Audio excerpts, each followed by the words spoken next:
everybody. Hi. It's been a couple days.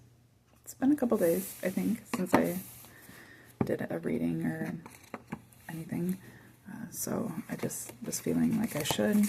It's kind of late, so I'm going to try to stay mostly quiet.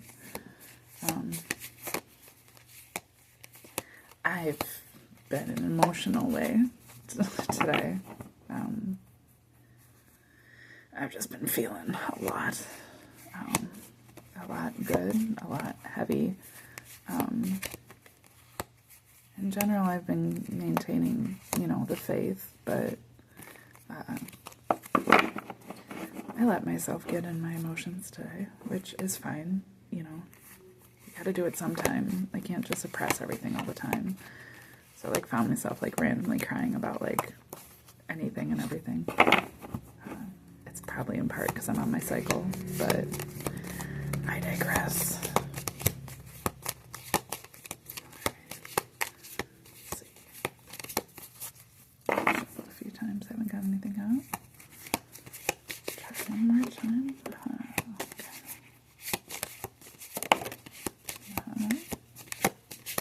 Got two.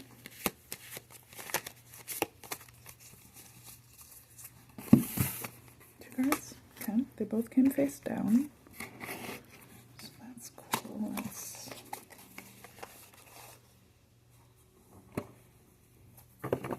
get some clarification.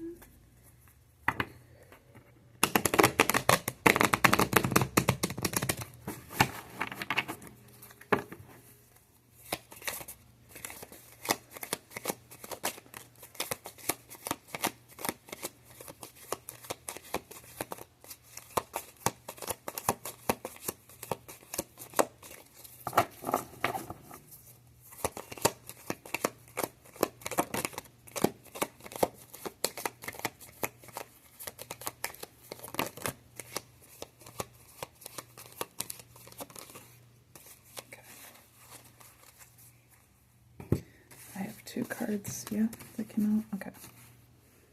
So, this is how we've got it right now.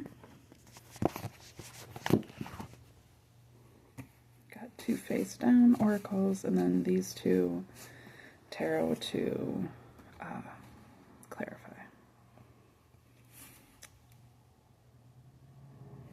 I kind of want to get a whole different. This is gonna end up falling. Don't fuck up. Stay. Like the most precariously placed. Alright, I want one of these cards in the middle.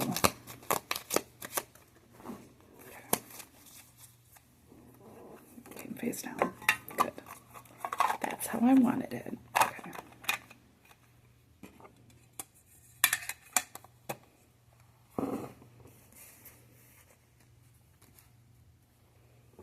I will show you.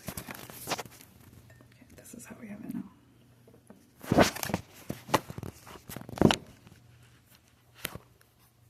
Okay. So I'm going to do the Adventure Time card last. I'm going to do it in the order that I pulled them, which was the oracles first. Okay, we have Mercury in the reverse.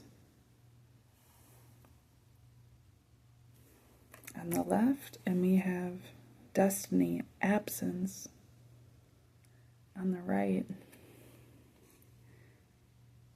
in the upright.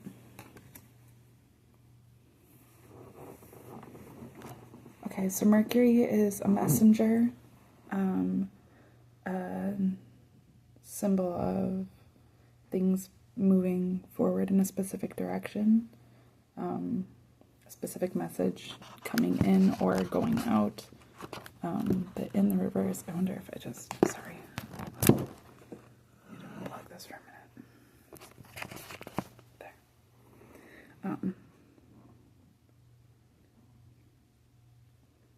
In the reverse, I'm just getting that there's a time there's a specific time. There's a message, but it's not Well,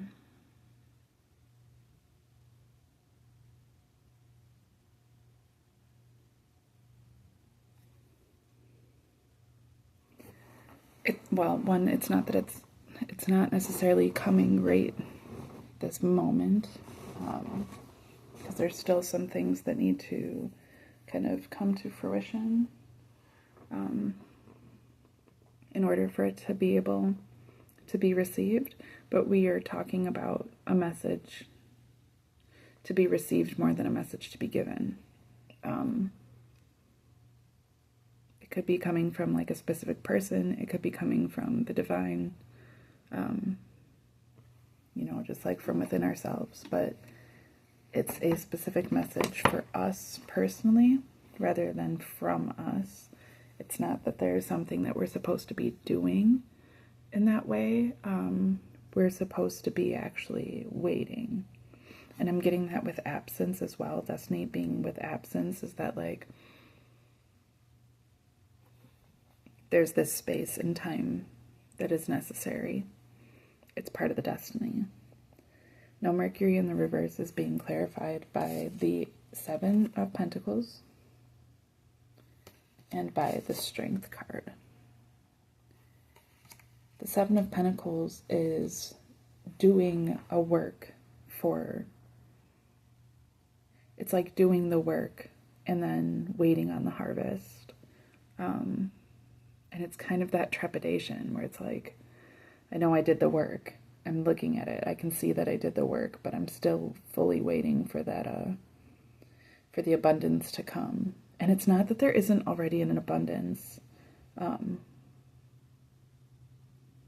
It's just that it's not the 10 of Pentacles yet. And the work that was put into, like, is reflective of receiving more. So it's like this feeling of like, I know that I should be receiving more than what I have right now. And kind of just having to hold on to faith in that time. And like I said, it's, in part because there's the message that's coming from the universe.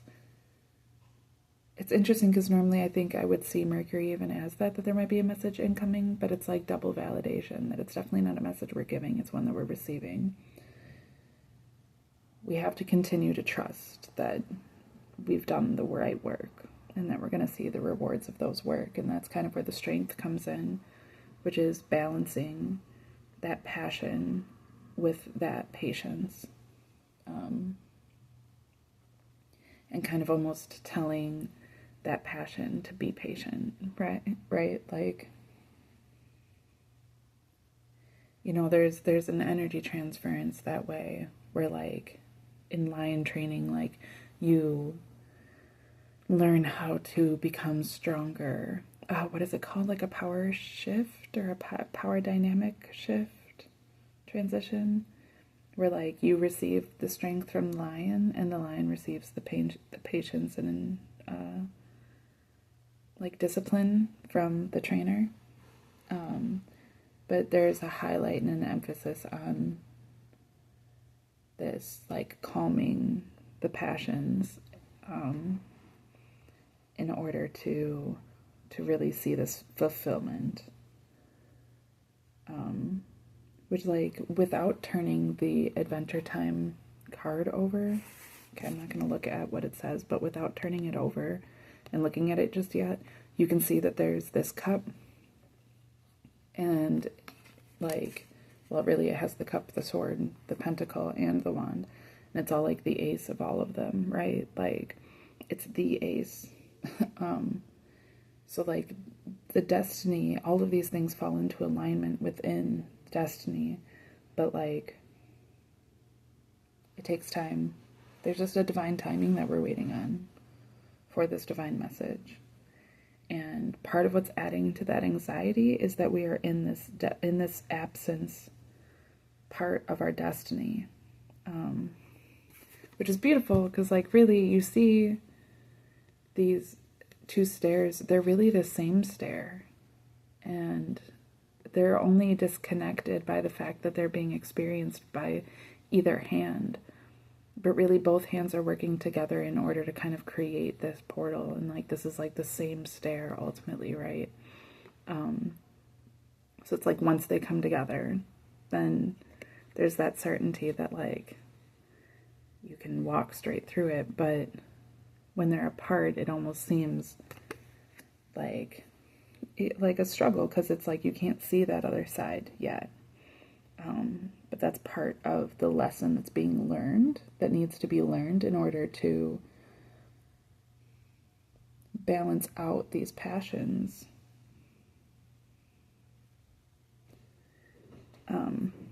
That's clarified by the King of Wands in the upright, as well as the Nine of Pentacles in the reverse. And that again, I'm getting that there's like, okay, so there's specific cycles that need to be worked out before this absence can be done away with and these things can be brought together. And in that is this not feeling quite contented material-wise. There's a little snail here at the base. And because it's in the reverse, it's giving me an emphasis on that snail, which is like slow and steady. You know,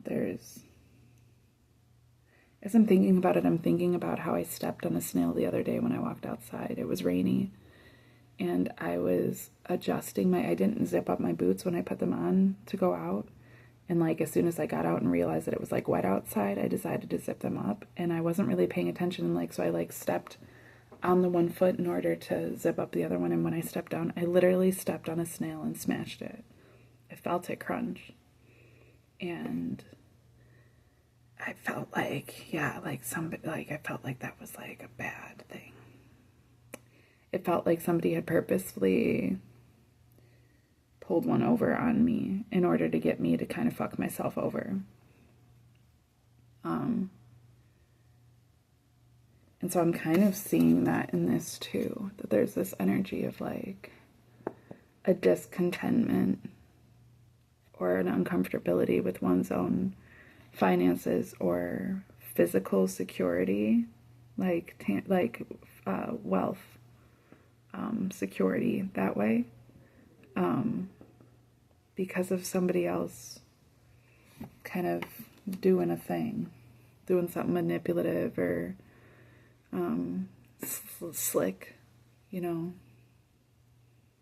And maybe that led to this absence, but that's part of it. Like, that was a karmic cycle that needed to happen. The absence is part of destiny. It says it right on the card. So like, that needed to happen. Maybe it's not a person that we're talking about being absent from. Maybe it's a concept, a feeling of ourselves, a certain confidence that we've had, a certain level of creativity, a certain capacity, a certain skill, anything like that. You know, and it's talking about coming into union. But also, I'm seeing with Mercury in the reverse, also like not looking outside of oneself for that validation. So like, what's meant for you will come to you, and those things will be good. But not to try to cling to those ideas, because it leads to a feeling of discontentment. To remain patient and strong and gentle within oneself in order to cultivate these things. And it's also this idea of like not being shallow or essentially like money hungry, like not validating one's own sense of security on these tangible things.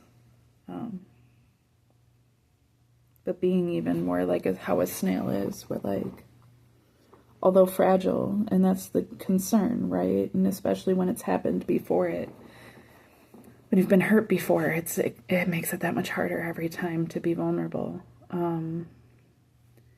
because you become keenly aware of how easily you can be hurt. But the strength of that vulnerability lies in the fact that, like, a snail is always home, and a snail can go anywhere, and, like, it's always going to have everything that it needs within itself. So maybe pay attention to your surroundings. Be careful of the environments in which you put yourself in, because that's what could potentially lead to destruction. But if you're truly secure in yourself, if you can trust that you've done the work and then find yourself being patient that way, you don't have to fear these cycles. And you don't have to fear, like, not seeing a tangible material wealth for a time. Because what's being shown through all of this process, it really is this reflection of, I'm trying to see if there's any other, like, little details. The lizard, the snail. The snail is, like, you know, also like the Fibonacci sequence, you know. It's kind of this idea that, like, all things come back full circle and, like, serve you better. The snail may seem so small and insignificant and even like something you wouldn't necessarily desire. But once you come through this entire process, you find that that's actually the ideal. Which I'm getting with this lizard, it's almost the idea of, well, because on this card, there's a lizard at the bottom here, but he also has these lizards on his cloak and on his throne. And the lizards there are in the Ouroboros form, right? So they're like eating their own tails. But the thing about a lizard, which I've mentioned in readings before too, when it comes to this specific image, lizards can lose their tails. That's like a defense mechanism. They can lose their tails and then they can grow them back. So although there's this perception of a cycle starting all over again and that trepidation of like, man, I really don't want to go through this again. Like, it's almost like the universe is asking you to just trust and have faith and to continue to walk into that unknown, because it's not a cycle like that. It's a cycle with lizards. It's not a snake eating itself. It's something that can actually detach itself, and it's almost like in losing out on that tangible idea of wealth. Like, the tail is very significant for a lizard. It helps it balance. It helps it, you know, maintain its heat, its body temperature. However, it can survive without it, and it will grow another one. And if it's what it takes to, if losing that is what it takes in order to protect itself and in order to step out of a karmic cycle and into something, into destiny, like, then so be it, right? So this absence, too, I'm getting from that, too. Like, there's certain things that need to be cut off, that are very essential to be cut off in order to be able to move forward. You know, in order, like, being pulled back like an arrow in order to be shot forward. But with the snail, I'm also getting this idea of, like, but there's also things that, like, are integral to who you are and to your security and your being, and, like, to maintain those aspects. But to know those things, the things that are innately attached to you, the things that truly are of you, like, those things stay. They stay with you everywhere that you go, like the shell of a snail, where, you know, the tail of a lizard can be removed, and it can be even better for the lizard that way, just to protect itself, right? Ultimately, the best thing is to be able to have a tail, and we'll move into that position. We've already done the work, so, like, we can trust in those things. And, like, it's also, like, a reflection, like, to not let that become intimidating. That's all in the unknown, and that's why it becomes so intimidating, because there's this fear that, like, oh, well, if I lose my tail, how do I know I'm ever going to get it back? You may not, but you have to be able to trust and still move forward. Well, how do I know that if I'm uncomfortable with who I am? Because as a snail, like, everybody looks at the things that I have naturally going for me and are like, ugh, right?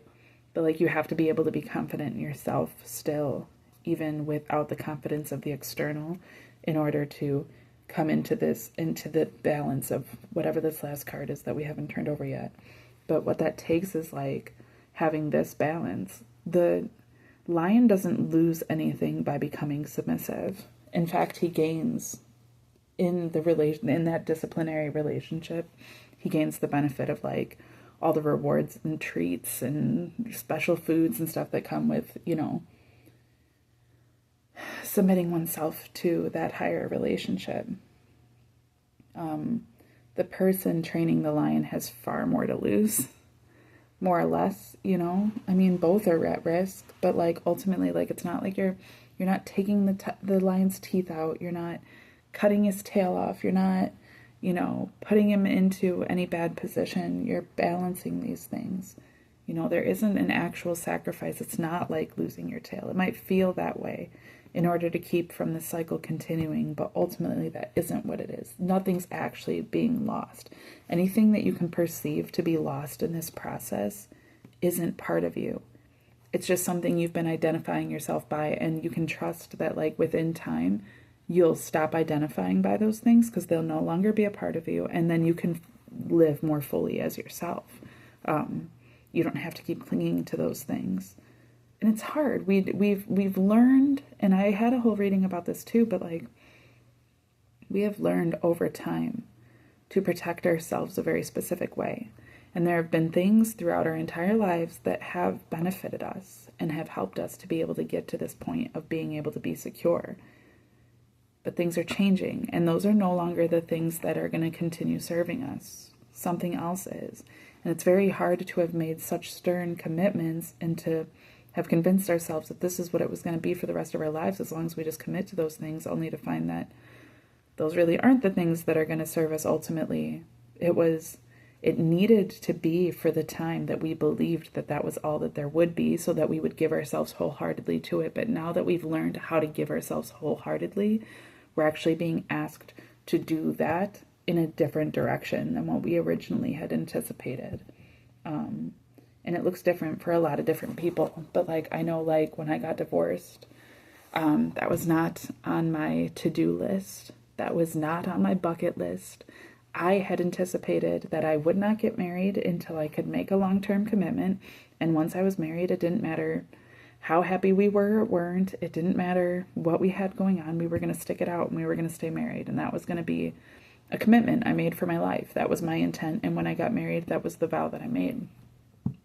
However, I realized in my own personal experience, at least, and I can't speak for anyone else, but in my own personal experience, it was not a good marriage. It wasn't healthy for either of us. He was a drunk, and was essentially killing himself by being with me. He would dog on me constantly. He didn't respect me. He wasn't even fully attracted to me. I felt super depressed. I stopped taking care of myself in order to try to take care of him. I was always sacrificing myself for him, which made him feel like shit. So then he was always like having to protect himself against my love. And it was really fucking with both of us. He ended up falling in love with someone else. And, that was when we realized that like we weren't happy together. I mean, we already knew that, to be honest, but we were still just like sticking it out. But at that point I was like, we haven't even been together that long. We were married technically for 3 years, but 1.5 years of that we had been separated. And I was like, if you can love somebody else more than you love me, why would I make you stay with me? That's crazy. We're both miserable. I'm not trying to cling to that. Like, just go do what makes you happy.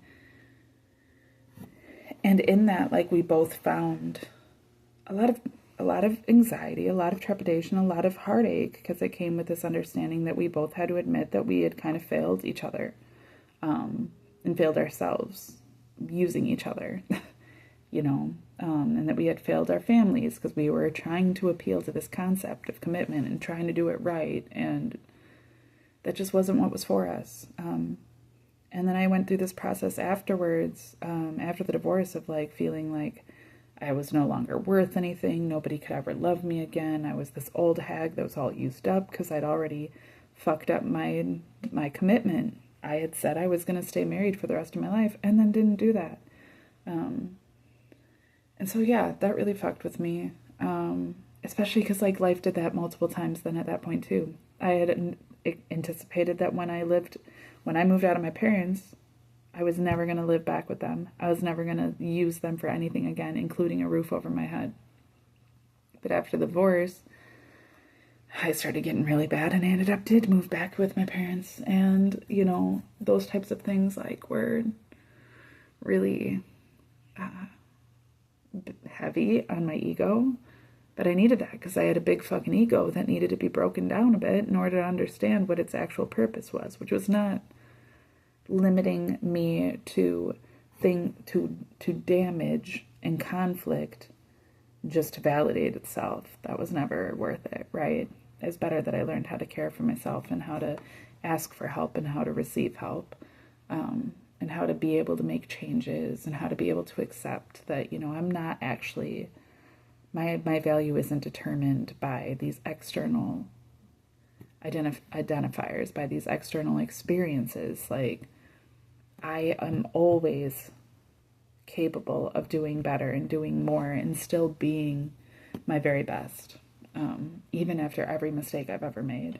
So, you know, it took some time, but those processes were extremely important. And, you know, I haven't talked to my ex-husband since the divorce, not once. He has not tried to ever reach out to me, which is fine.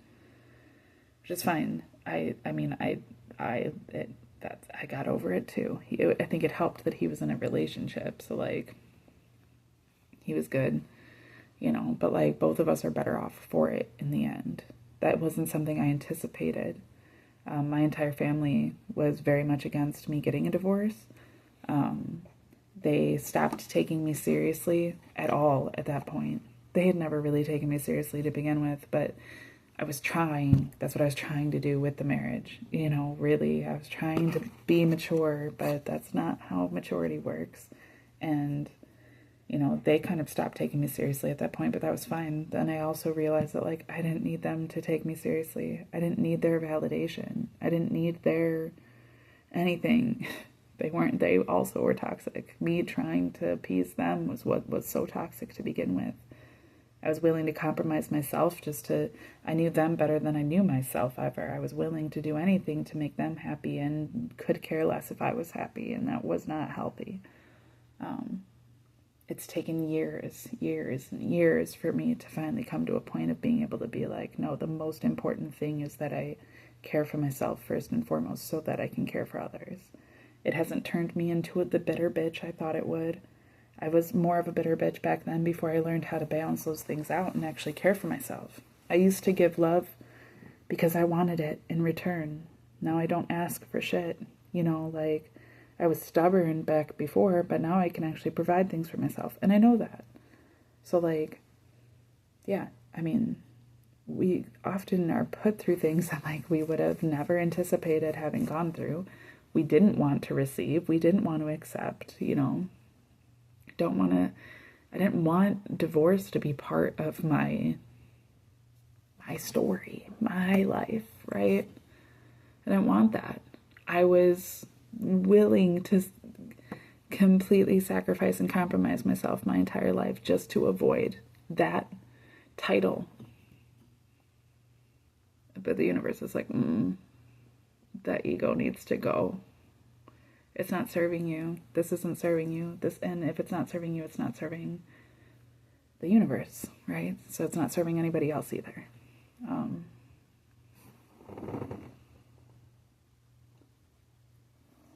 It's interesting. As I was talking, a leaf just randomly, and I haven't actually seen that happen before. I'm normally having to pull them off, but a leaf fell off of my plant.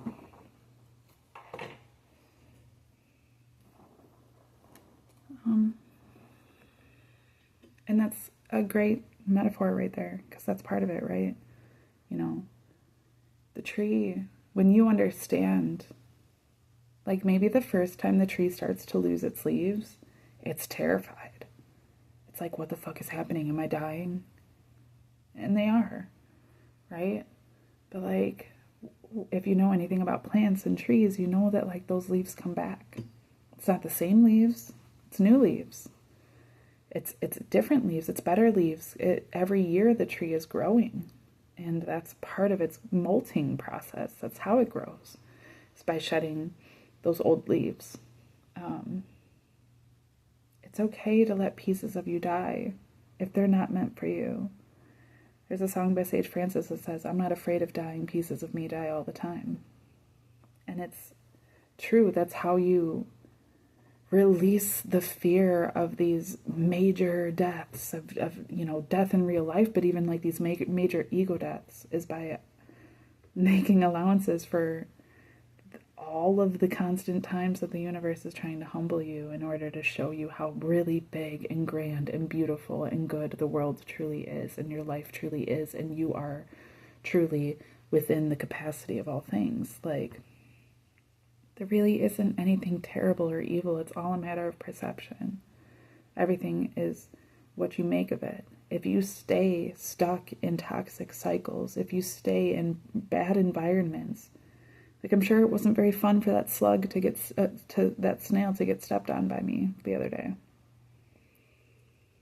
But that's the importance of, like, knowing yourself, you know? It was a lesson for me. It was something that I can take. That snail's dead. So they can't really take anything or make anything more of it. The best I could do is let that be a continued, deeper lesson so that their life actually meant something more than it did the second that I crushed them without even thinking twice about it, because I didn't know they were there. It's not like I did it on purpose, but still, I mean, how often does that happen to me?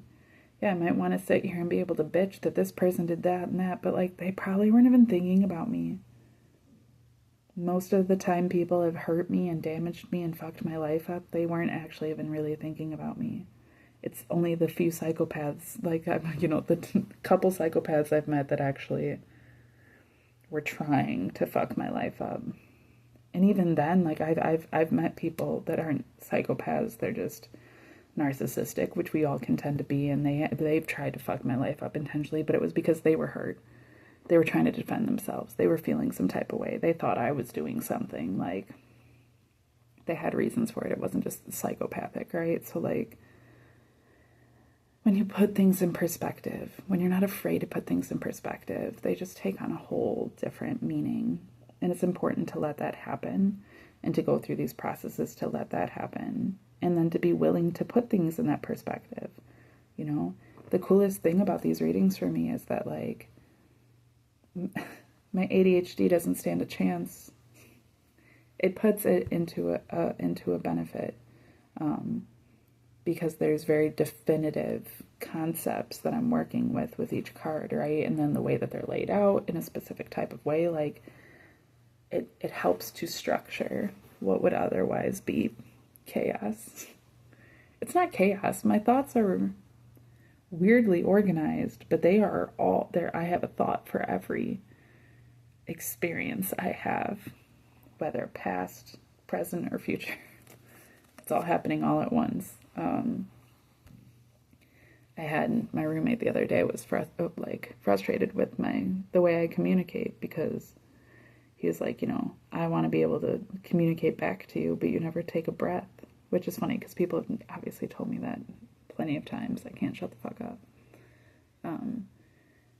But his point was because, like, the second I say something, he has to take a moment to process it and then to respond to it, which to me is crazy because I'm doing that all at once.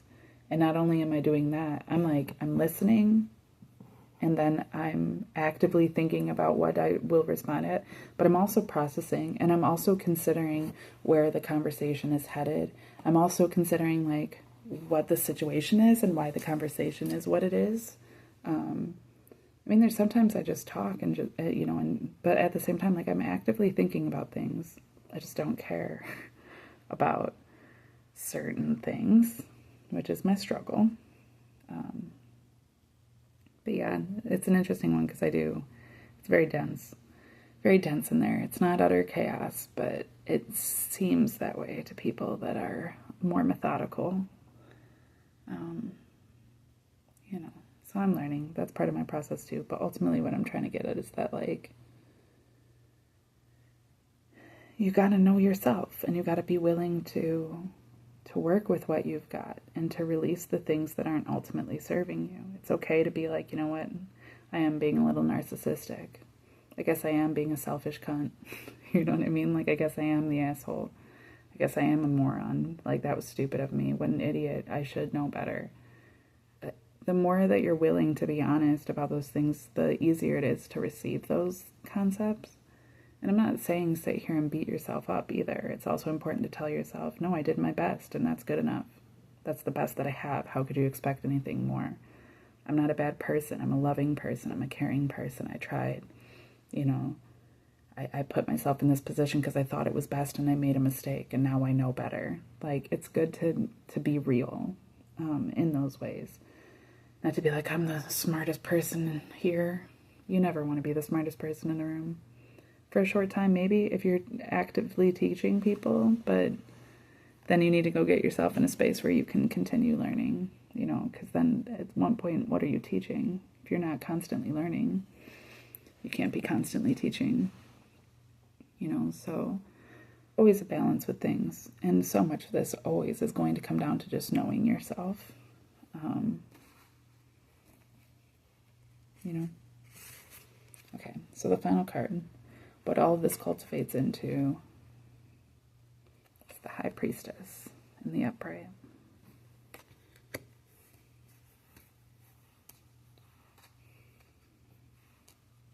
I mean, even in this card, like, you know, there's the two pillars, yin yang, black white, good evil. It's Boaz and Joachim, but in this card, it's Princess Bubblegum. I almost said peanut butter. It's Princess Bubblegum.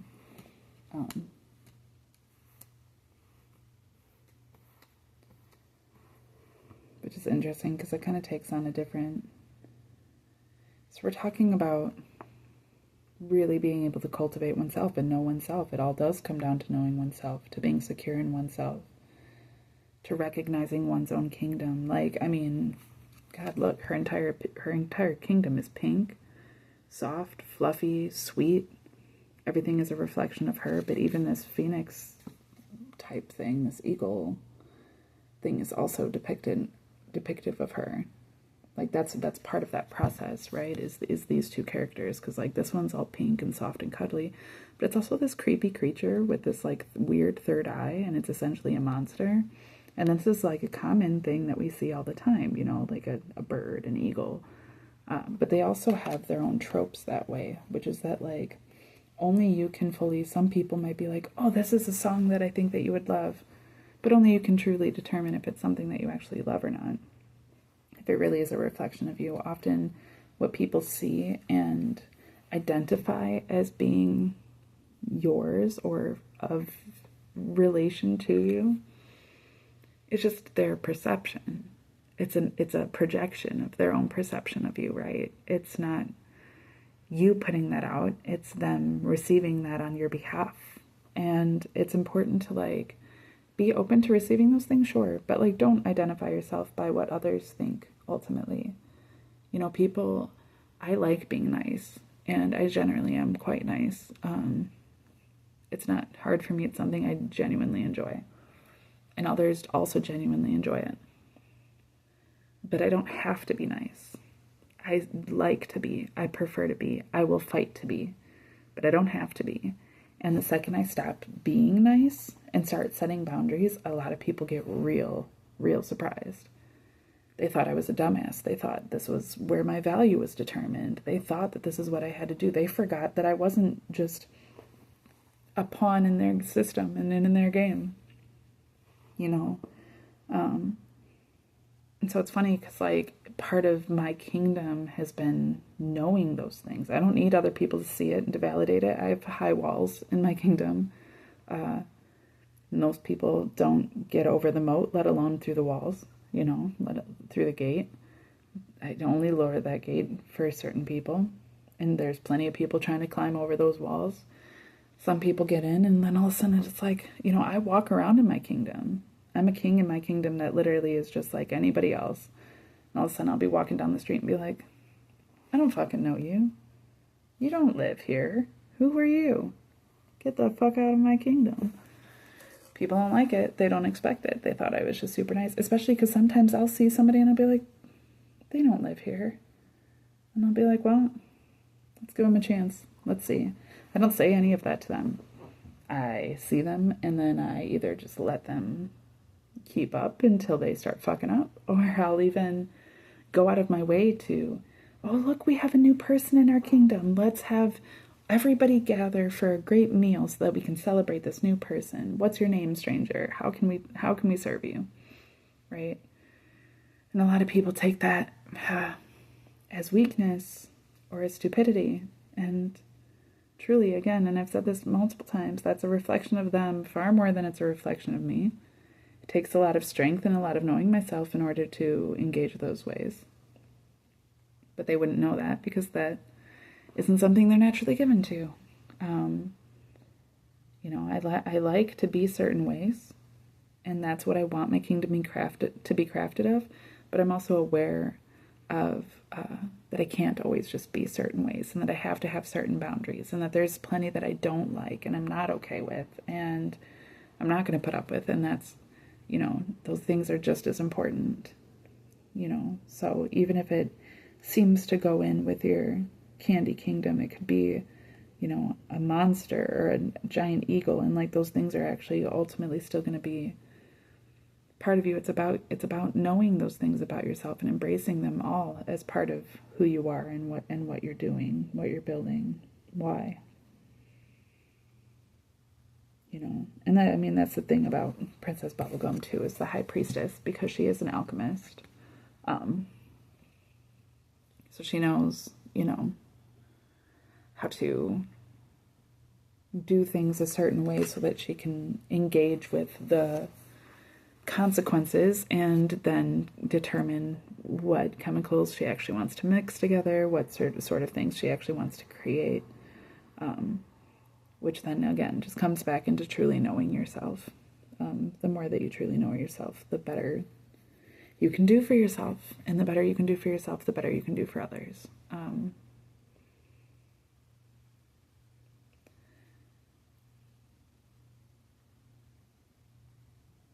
It's okay to be patient. It's okay to slow down. Slow and steady wins the race. It's okay to release. It's okay to let go. It's okay to step into the unknown. It's okay to accept that everything is in divine timing. Not everything is going to happen all at once, or even if it does, it might take some time to look at the work that you've done and to be able to validate, yes, I've done the work, but I still have to take time to see this harvest. To not be afraid to release parts of yourself, to stop yourself from going into certain cycles, to not be afraid to start certain other cycles, knowing that you can always release yourself from them. To not need this external validation in order to feel secure in oneself, to be able to trust in one's own personal security, without the material, tangible, external. But at the same time, to also be able to embrace the fullness of oneself so that there can be a balance between those things. Ultimately, it comes down to just knowing yourself and knowing what is, just to know yourself. It's okay to be alone. It's okay to not know what the fuck is going on. That's part of the process. Look at things like an adventure, right? That's why the last card, adventure time. It's adventure time. Okay. I took something from this. Hopefully this was beneficial to anybody that happened to stay through the whole thing. If it resonated with you, that's the advice that I got for it. And thanks for taking your time with me to sit and listen. Thanks for bringing in good energy. I appreciate it because I'm receiving good energy from this, so thank you for that. I hope that as you step into this next year, it really shows you who you are, what you're worth, what you want to take out of life, and and that you are willing to go through those processes with patience, perseverance, wisdom, keen perception and intuition, a good humility, a sense of integrity of one's own self in order to really make the most of what we got going on, because this next year is about to be crazy, I bet. I bet it's just going to be wild, but it's an adventure. We're on an adventure, so, make the most. Make the most. Don't be afraid to make the most. And, know that destiny is upon us. All right. Thanks again for listening, and I will see you in the next one.